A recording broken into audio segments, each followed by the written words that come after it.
Chris में मेरे प्यारे भाइयों और बहनों, आज पेंतेकोस्त का पर्व है। पेंतेकोस्त के महोत्सव को प्रेरितों पर पवित्र आत्मा के एक शक्तिशाली और चमत्कारिक ढंग से उतरने के स्मरणोत्सव के रूप में मनाया जाता है। आज के तीनों पाठ हमें यह याद दिलाती हैं कि पेंतेकोस्त अतीत और वर्तमान दोनों एक घटना है जो हमारे जीवन में हर दिन घटती है। एक छोटी सी घटना इस प्रकार है। एक सुसंस्कृत महिला जब अपने परिवार के लिए रोटी बनाती थी तो वह हमेशा एक रोटी ज्यादा बनाती थी और उस रोटी को खिड़की पर रख देती थी ताकि कोई जरूरतमंद एक रोटी से अपनी भूख मिटा ले। एक व्यक्ति जो भिक्षा से अपना जीवन यापन करता था, वह उस रोटी को रोज ले जाता था और वह उस औरत से यही कहता था, तुम्हारी बुराई तुम्हारे पास ही रहेगी और तुम्हारी भलाई तुम्हारे पास लौट आएगी। हर दिन वह व्यक्ति वही वाक्य को दोहराता था।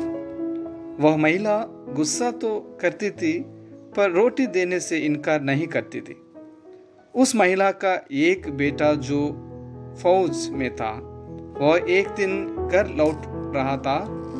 रास्ते में उसे बहुत जोर से भूख लगी। दुकानें बंद थी। अचानक उसे थकावट आई और वह लेट गया।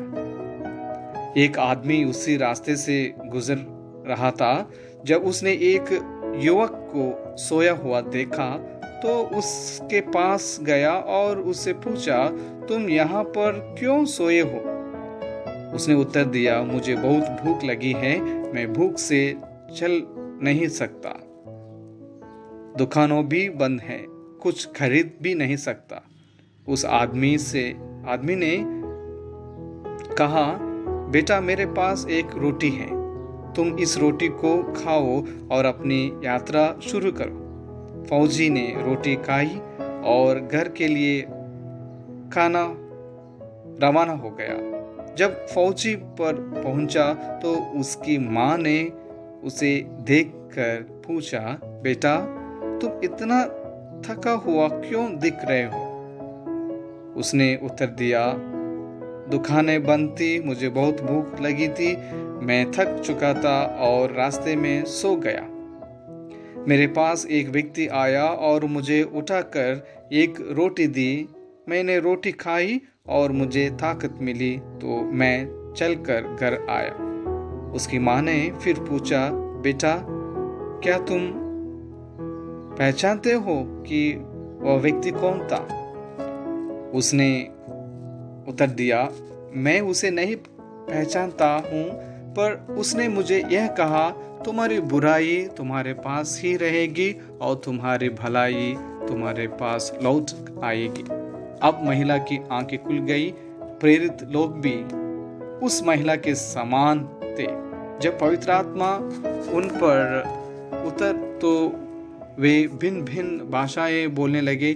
कलीसिया की आधिकारिक शुरुआत पेंतेकोस्त से ही होती है। पेंतेकोस्त अर्थात 50 या 50वां दिन ईसा अपने शिष्यों को अनाथ नहीं छोड़ेंगे, बल्कि उनकी देखभाल करने के लिए सहायक के रूप में पवित्र आत्मा को भेजेंगे। इसलिए वह अपने भयभीत शिष्यों को आश्वासन देते हैं, मैं तुम्हें अनाथ नहीं छोड़ूंगा, बल्कि दुनिया के अंत तक तुम्हारे साथ रहूंगा।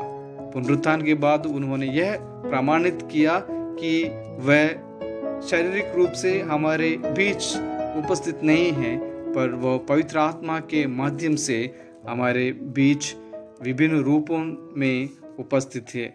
वह किसी विशेष व्यक्ति, जाति एवं धर्म के नहीं, बल्कि सारे विश्व मंडल के प्रभु है। आइए हम इस प्रभु से प्रार्थना करें कि पवित्र आत्मा से दुआ करें कि हम पवित्र आत्मा से भरकर पवित्र आत्मा को ग्रहण कर हम एक दूसरों की सेवा में आगे बढ़े। पिता और पुत्र और पवित्र आत्मा के नाम पर आमीन।